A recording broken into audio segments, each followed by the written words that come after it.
Good morning. Welcome to worship. Welcome as we gather in God's house among God's people. My name is Jill Terpstra, and I'm the pastor here, and it is good to be with all of you, whether you're here in the sanctuary or watching online. Today we have a special guest here, Marcia Stevens-Pino, who will be formally introduced later, but this is an exciting Sunday for us to be together in worship. As you listen to our prelude, I invite you to use this time as a time to center yourselves and prepare yourselves for worship.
Good morning.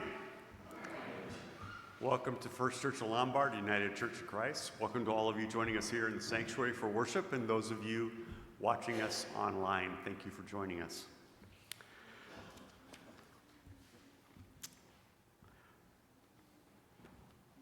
We ask to be mindful of the different worldviews among us. Therefore, we strive to celebrate and respect some differences, which can include, but are not limited to, sexual orientation, gender identity, race, ethnicity, different abilities, mental health, socioeconomic status, immigration status, cultural background, age, or experience.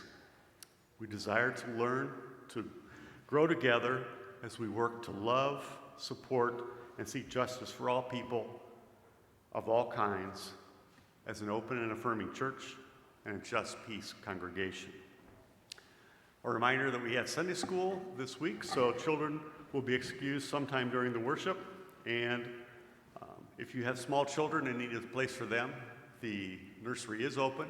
It's not staffed, but there is audio for the service in there.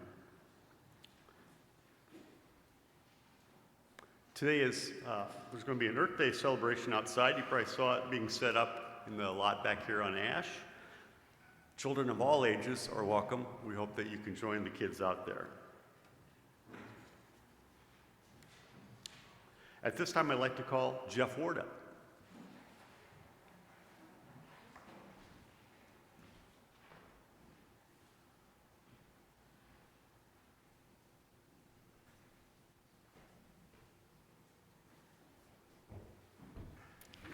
Morning. I'm Paul Meyer, and I'm here representing the Faith Exploration team. And we have asked our own Jeff Wood, and he graciously accepted our invitation. He's going to be providing us with a wonderful program the next 2 Wednesday nights. So if you can come here, North Conference Room, the next 2 Wednesday nights, I'll let Jeff tell you a little bit about it.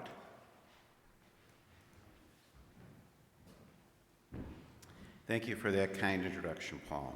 Good morning. My name is Jeff Wood. I'm a retired educator and school counselor who seeks my own self-improvement through the shared experiences found in the emotional workshops that I facilitate.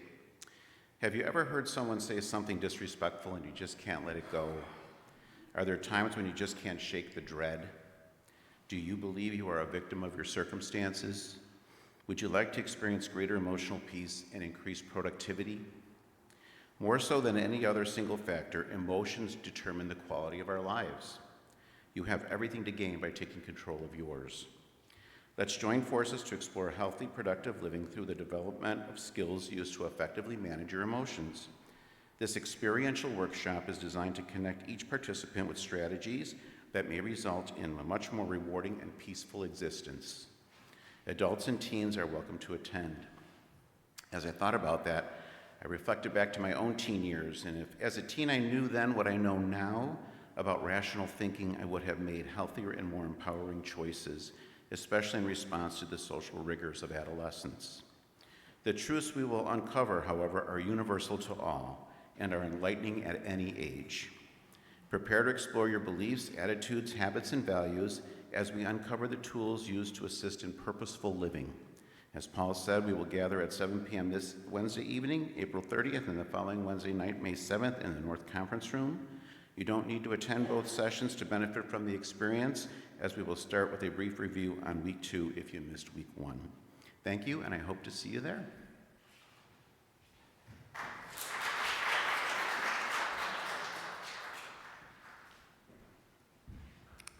Jeff, I have to say, as a retired educator and a former middle school principal, I love the term social rigors of adolescence. That's a nice way of putting it. We're going to do some spring spreading this week. If you're up to for a little exercise today, you can join the management team as they spread about the mulch that's gathered out there in the parking lot. Put it around the church gardens and all of that. Your help is appreciated. Wheelbarrows are welcomed. Bring some gloves and a small rake. Hope you can join them. At this time, I'd like to call up Andy Cooper.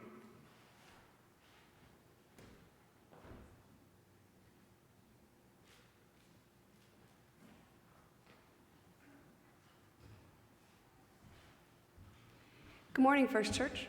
My name's Andy Cooper, and I'm here with a fun announcement. Guess what is coming right around the corner? It smells delicious. If you mix the exact amounts of blue and red together, you get this light purple color. Our village is known worldwide for this event. May 1st, we officially kick off Lilac Time. So strap on your Nikes and join First Church as we walk in the Lilac Parade. When is it? Sunday, May 18th. And our theme this year is Love Drives Us. How do you participate? Well, there's a sign-up sheet on the bulletin board. Throw your name on that sign-up sheet, and our coordinators who are organizing our group that walks together will reach out to you with all the details. The parade kicks off at 1:30, but we have to start lining up about half hour before, so just plan your day around that. And that's all. So we hope to see you and start enjoying, get over to Lilacia Park too, so see all the lilacs. Thank you.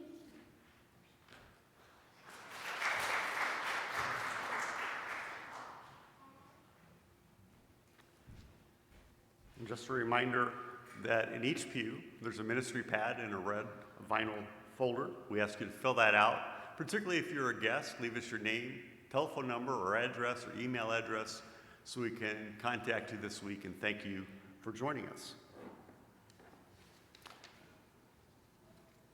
At this time, I invite everyone to stand and pass the peace.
This is the part of service that we do so well. I hate to stop it.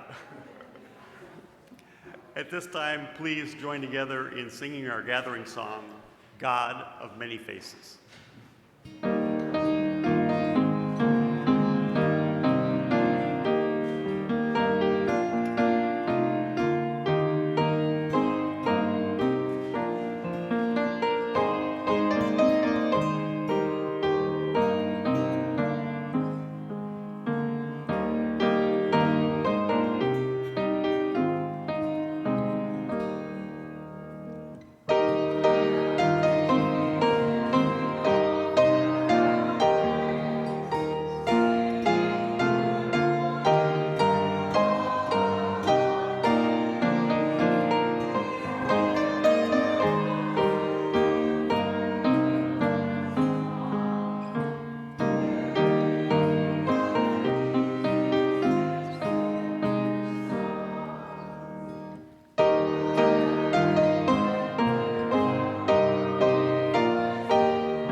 Let's join together in our opening prayer.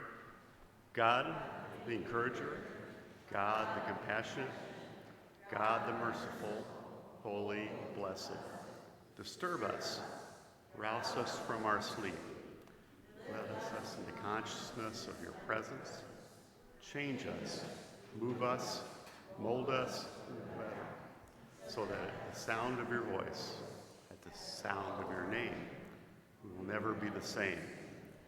May our worship do this and so much more. In the name of Jesus, amen. Please be seated. At this time, children in preschool through 5th grade are dismissed to go to Sunday school.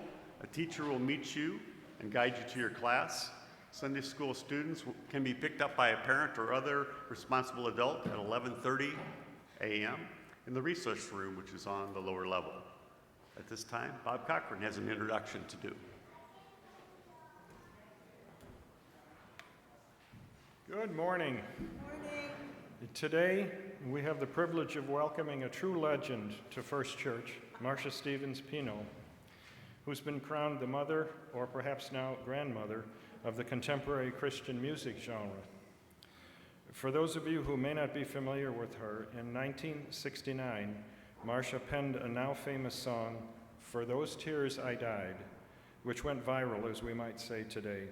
It has been included in many hymnals and songbooks over the years. Marcia is one of the most sincere Christians I know and shares the good news of Christ's love through one of the most powerful media that we have on earth, the gift of music. I'm sure she'll have a story or two to tell today, but before we bring Marcia on stage for a warm First Church welcome, Jeanette Rodriguez would like to say a few words.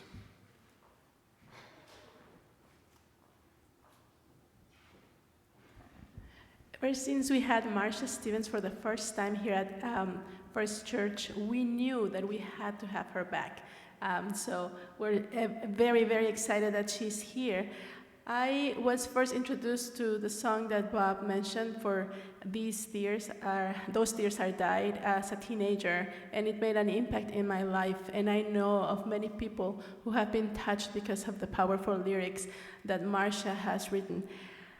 And one of the very important things about the ministry that Marcia has conducted over her lifetime is that one of the main purposes is that she gives voice to those who don't have those voices.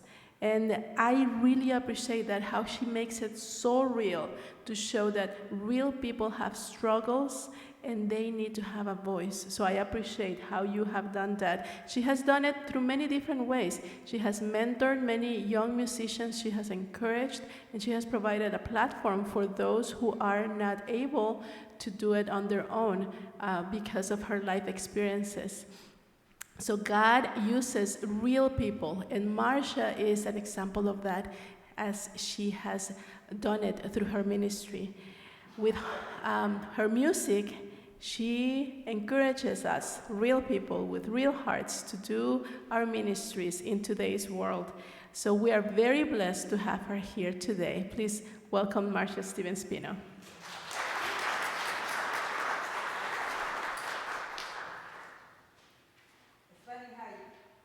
It's funny how you come to a new church and you go, okay, I shouldn't do anything too loud because they have a pipe organ and I don't really do opera, so Then I see somebody with a Deadhead shirt back there and I'm like, oh, so I could have left that sort of rock and roll song in, you know?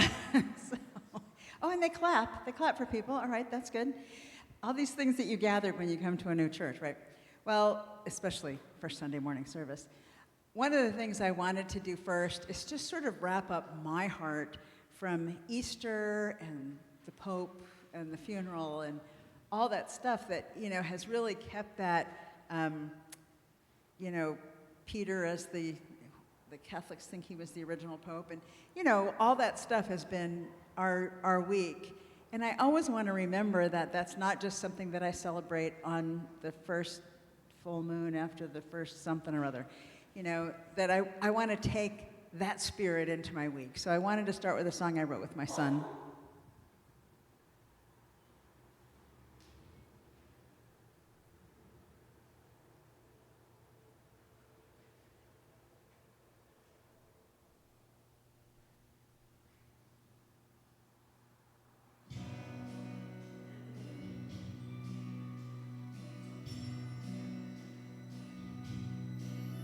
Mary cried as she sees her loved one broken on a cross,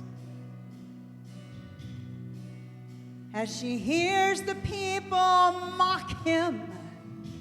What a loss. Peter denies when they ask him, "Are you with him?" The man, the one with nails in his feet and his hands. And oh, I deny him, though I love him. A bit of Peter, but a bit of Mary too. And though I deny him, he loves me just the same. I'm the Peter, I'm the Mary for which he came.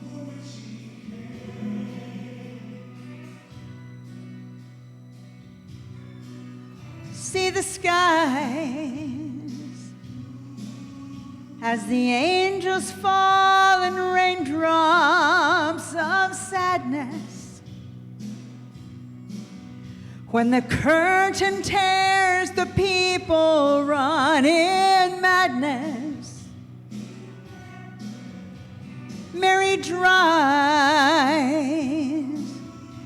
her tears away while Peter feels the guilt. He's just denied his Savior whom they've killed. And oh, I love him. A bit of Peter, but a bit of Mary too.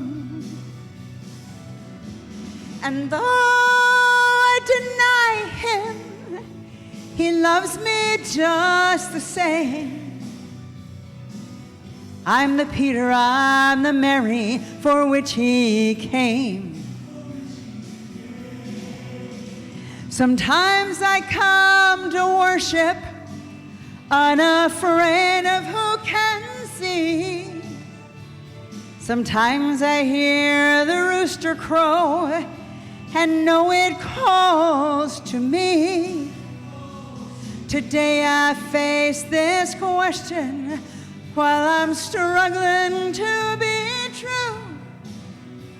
Does it depend on me, or do I depend on you? And oh, I deny him, though I love him. A bit of Peter, but a bit of Mary too. And though I deny him, he loves me just the same. I'm the Peter, I'm the Mary. I'm the Peter, I'm the Mary. I'm the Peter, I'm the Mary for which he came.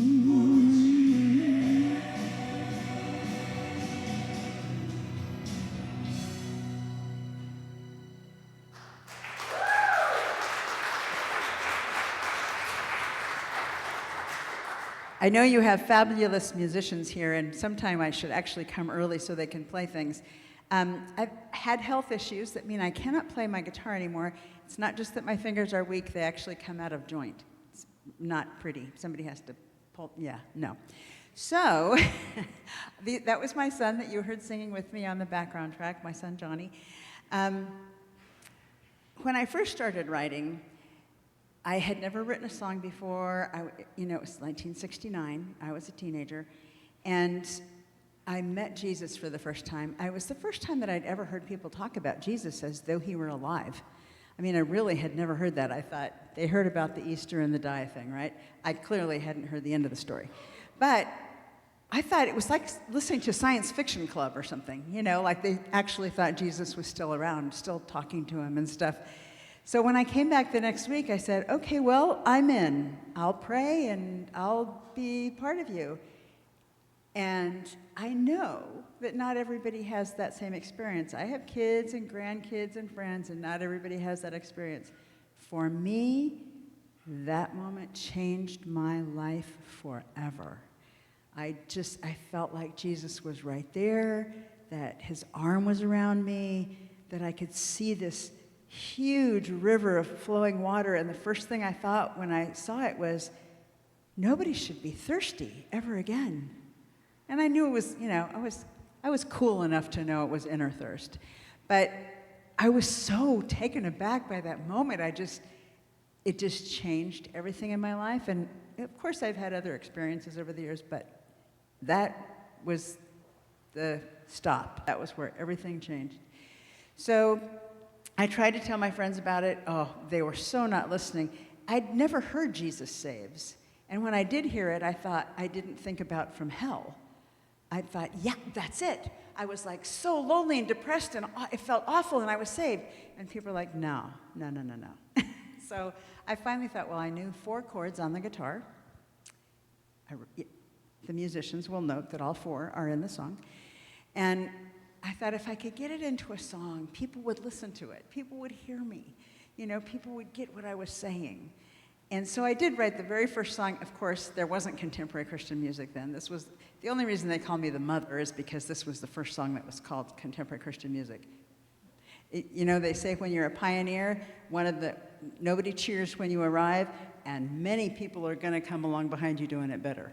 So, but it was the first song that anybody had done like that, and it did go viral in its day. People started singing it. I had friends call me and go, oh, I heard this song you'd really like. And I'm thinking, where did did you hear that? Anyway, if you know it, join in, but also try to hear it from that perspective of somebody who really just found out that God loved them.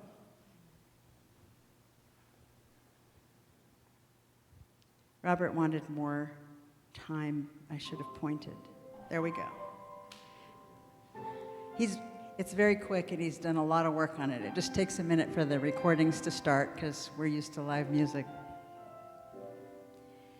You said you'd come and share all my sorrows. You said you'd be there for all my tomorrows. I came so close to sending you away, but just like you promised, you came there to stay. I just had to pray. And Jesus said, come to the water, stand by my side. I know you are thirsty, you won't be denied. I felt every teardrop when in darkness you cried, and I strove to remind you that for those tears I died.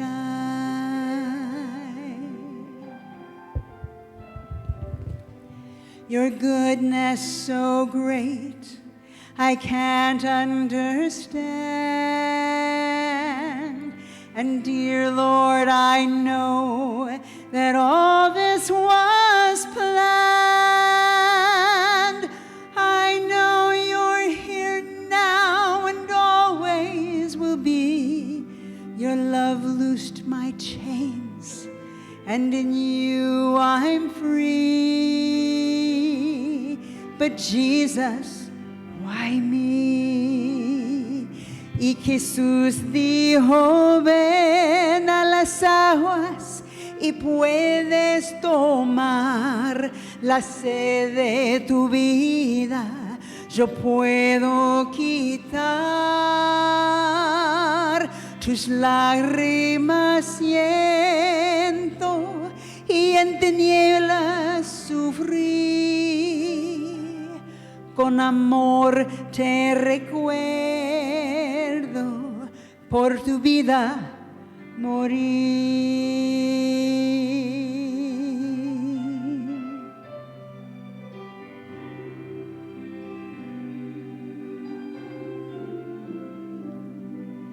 Jesus, I give you my heart and my soul.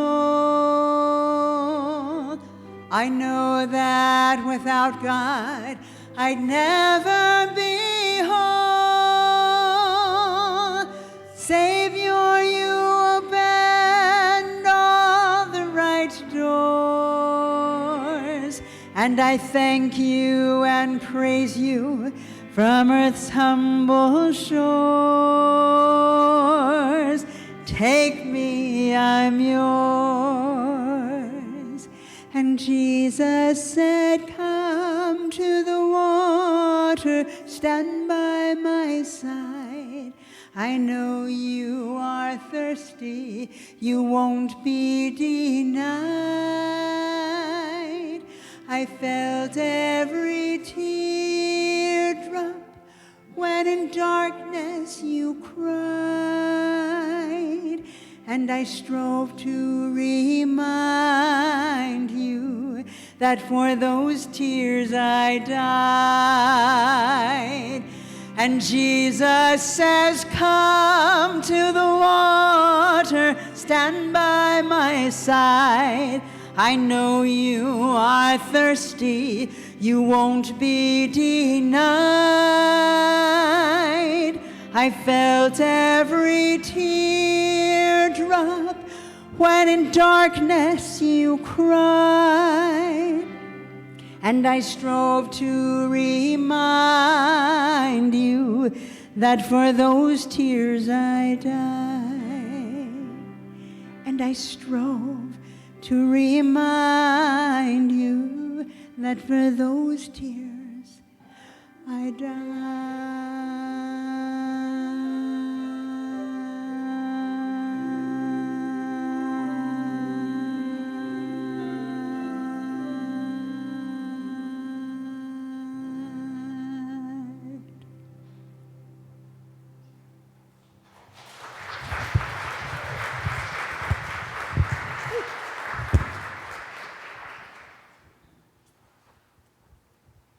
As soon as I came out of the closet, of course, that was all history. In 1980, I came out of the closet. I'd been singing by then for 10 years in the Jesus movement, you know, when we, Explo 72 and all these different places. And when I came out, I knew that people would disagree with me. I knew, you know, but I knew people that were divorced. I knew that people, you know, I had a girlfriend who was living with her boyfriend and they weren't married. I thought the church would go, oh, yeah, you shouldn't do that. I had no idea they would come unhinged. They really did come unhinged. There were whole churches. One of my favorite things about hymnals is that you've got things on both sides of the page, you know? So when they tore my pages out of the hymnals to mail them to me, I always had to turn, which I thought, isn't that silly? Just don't sing the song if you don't want to sing it, right? But no, I'd turn it over and go, oh, a mighty fortress is our God. Me and Martin Luther, dang, yes. So it was very overwhelming at the time.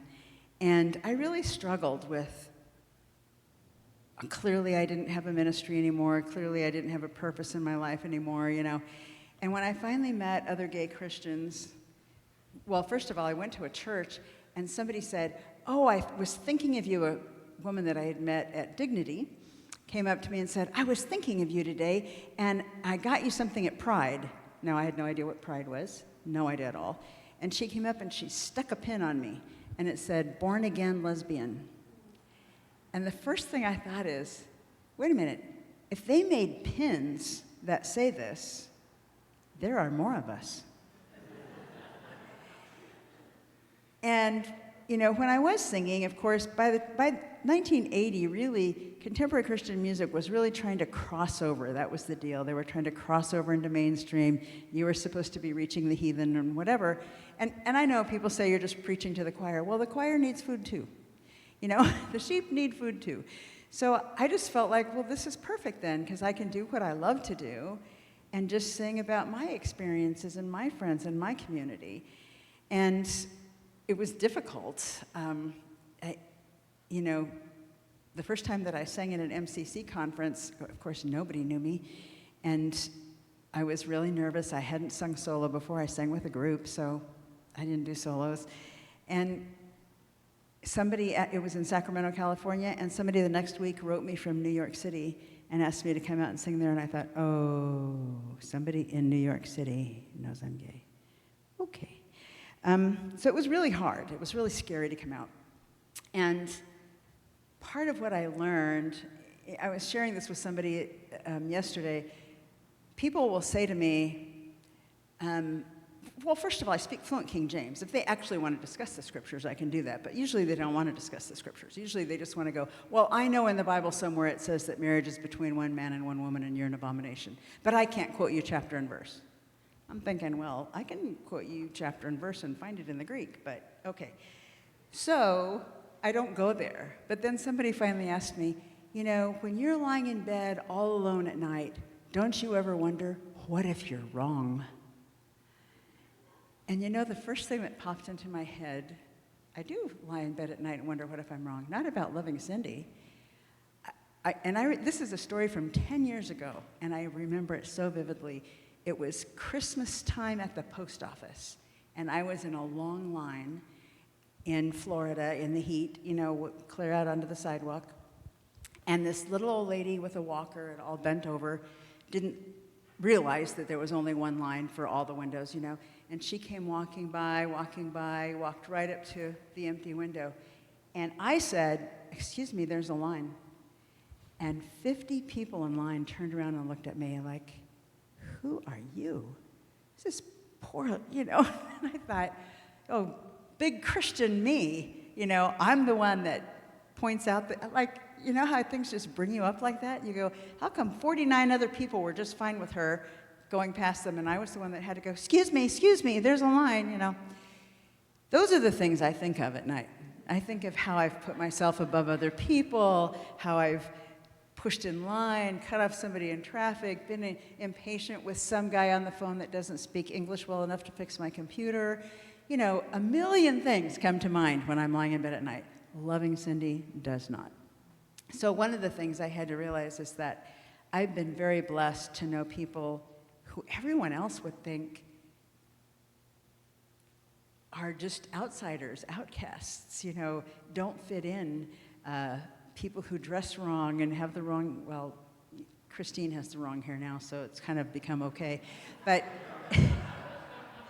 have the wrong hair, dress the wrong way, think the wrong things, or vote the wrong way. Oh my gosh, don't even start on vote the wrong way. So I always remember how blessed I am to have many people that I know in my life who are just like, this next song that I'm going to sing, and I'm going to say this for just a second so that Robert has time to push the button. There we go.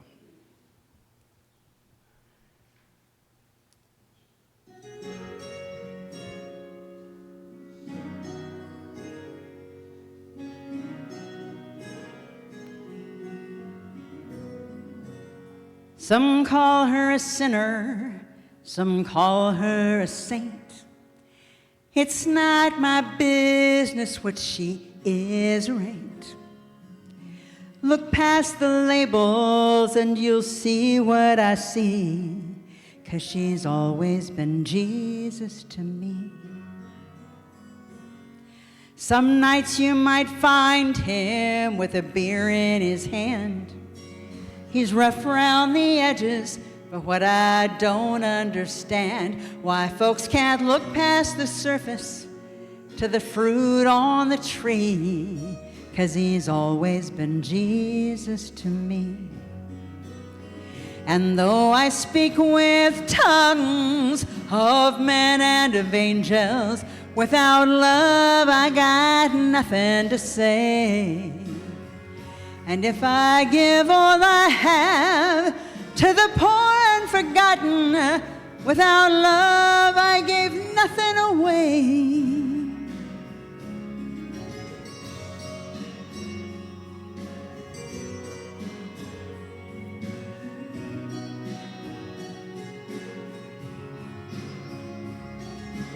Look past the exits and you'll see what I see, 'cause she's always been Jesus to me. And though I speak with tongues of men and of angels, without love I got nothing to say. And if I give all I have to the poor and forgotten, without love I gave nothing away. See, folks don't care about the name on the sign at your church, which way you vote, or all your good works.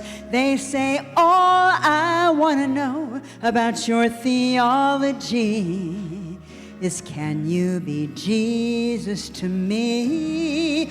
Oh, won't you be Jesus to me?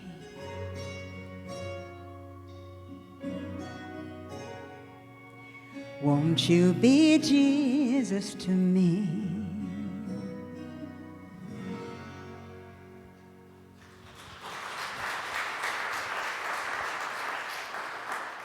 I was at a concert one time that reminded me of the guy who's doing the Wednesday nights, and your first name is?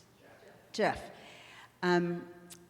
Because I was singing at a church, and there was probably this many people, and it was a smaller church. So it was a little more crowded, but in the back row there was this guy that was just glowering through the whole service. And I kept thinking he would leave. Hang on a second. Should have left this open.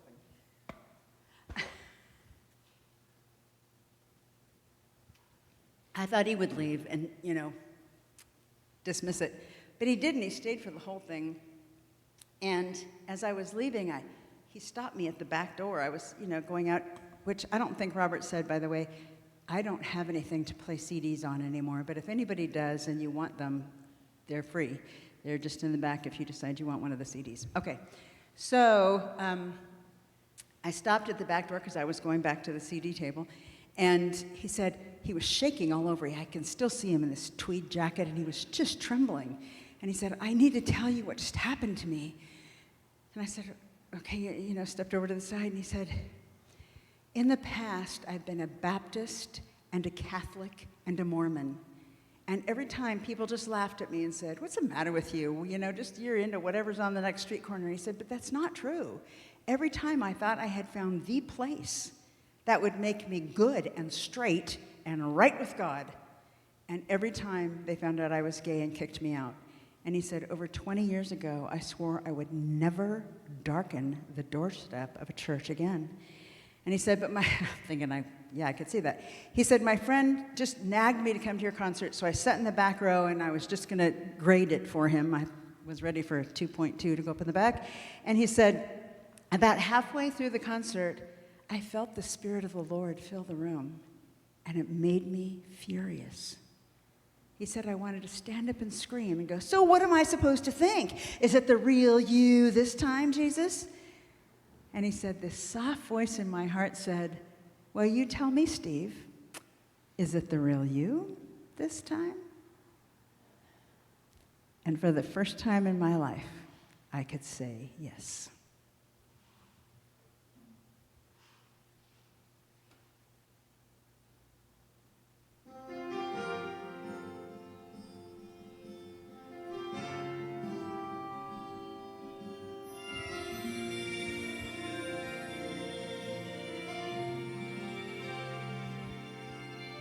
My aching heart had hunted you, longing to be known. But each time I was asked to leave, left to seek alone. Out of the closet, out of the church, out of the prison of the search. I swore I'd never beg again or hide my face in shame. This is how you made me, so I won't take the blame. And since I've learned to live with the doubt, what's this yearning in my heart today about? Is this the real you? This time the real you? I wanted truth and only learned to lie. Is this the real you? This time the real you? My wounded heart can't dare to hope. I lost the vision years ago. I searched so long, how can I know if it's true? Is it you?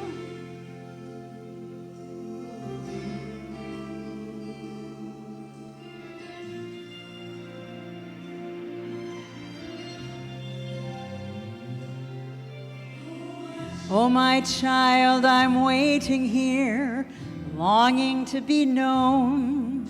I left all of the world behind to look for you alone.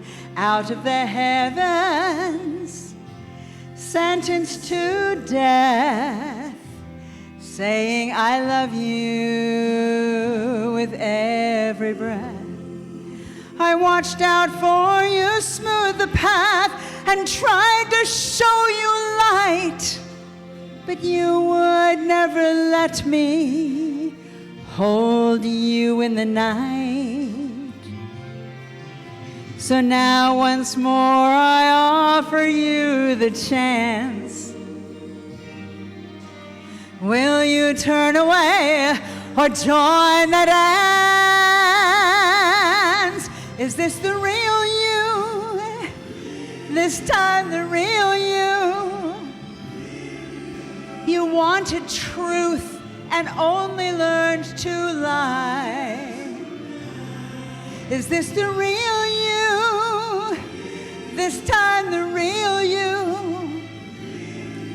You hid from me long years ago. My waiting heart has missed you so. So if you're ready, let me know if it's true. God, you could not bless my lie, would not embrace my mask. But in this place, lost in your love, I'll never have to ask, is this the real you? The real you? I wanted truth and only learned to lie. Is this the real you? This time the real you? My wounded heart can't dare to hope. I lost the vision years ago. I searched so long, how can I know if it's true? Just as I am without one plea. And yes, this is finally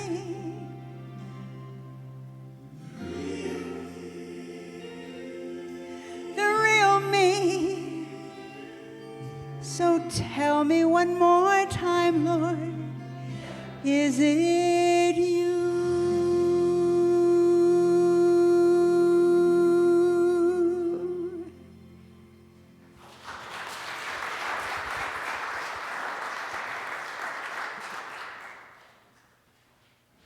So after I'm done preaching to everybody else about how they should be more accepting, then I had to write this song for me. It was in 2020, right after George Floyd was murdered. And nobody could sing. All studios were closed. Nobody was doing music. And I wrote lyrics for the song, and I emailed it to my son, who lives up in Massachusetts. And he wrote music to it, but I thought, well, nobody's ever going to hear it, because what can we do? But I sent it to the music director at the Grand Ole Opry, and for whatever reason, he likes me. So he said, you know, everybody's dying for work, Marcia. If you can get backing to get this charted, recorded, then, you know, everybody'd love to do it, and we'll just bounce it to a guitar player and bounce it to I don't even know how all that works, but anyway, because you have to have a track in there to keep everybody on the same, yeah. Those of you who did Zoom probably understand that. But anyway, so he said, if you can do that, so I raised money for it. And I just felt like it was a good place to close because, of course, I'm preaching to the choir. Of course, I'm at a UCC. Of course, you're ONA. But there's more to do. There's Native Americans. There's Earth Day. There's more to do. And so I kind of wanted to close with this one because it was preaching to me, too.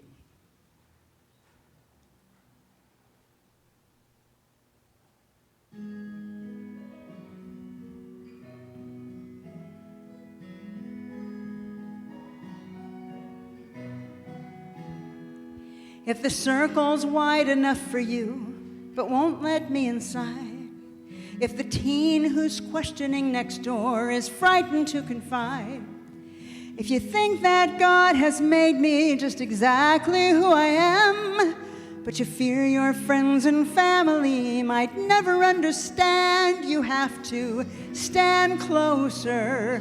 Love's not just a word. Stand closer. Actions can be heard. Thoughts and prayers are not enough to show that you are waking up. You're not standing close enough. Stand closer. And here's the verse to me.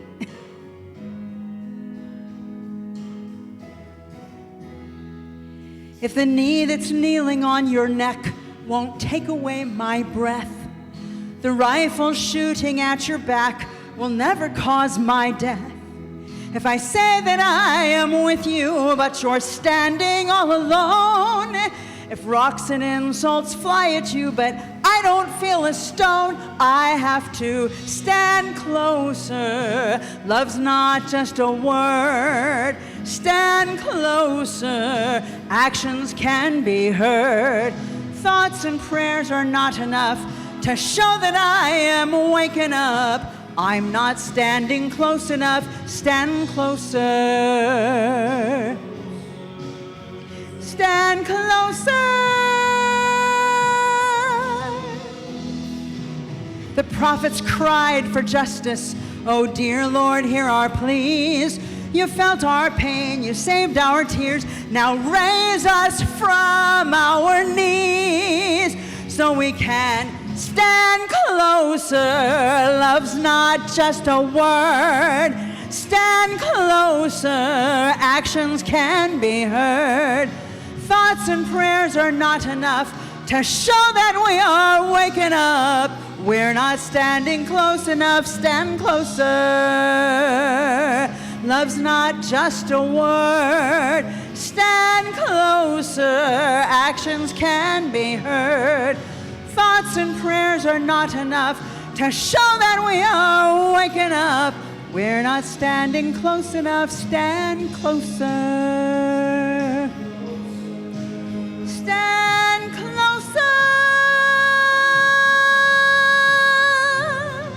Thoughts and prayers are not enough to show that we are waking up. Thoughts and prayers just aren't enough. It's time for us to all wake up. We're not standing close enough. Stand closer.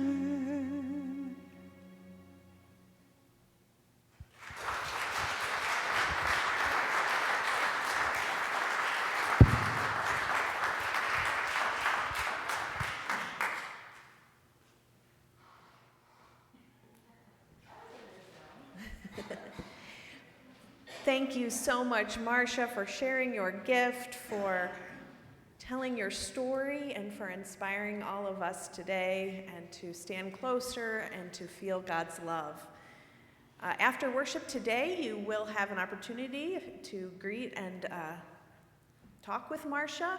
Today, we also have an opportunity for you to learn about murdered and missing Indigenous women through our Red Dress Project, and also today we are celebrating Earth Day out on the lawn, so you have lots of opportunities to spend some time after worship today thinking about how you might stand closer and to show God's love. At this time, I invite you to stand as you are able as we sing our parting song.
I'd like to especially thank Bob Cochran for bringing Marcia here and So let us thank Bob. Thank you, Bob.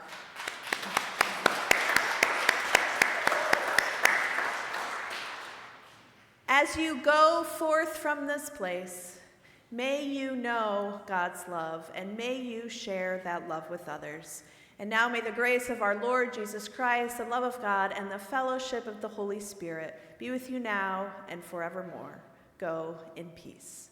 Please be seated for our postlude.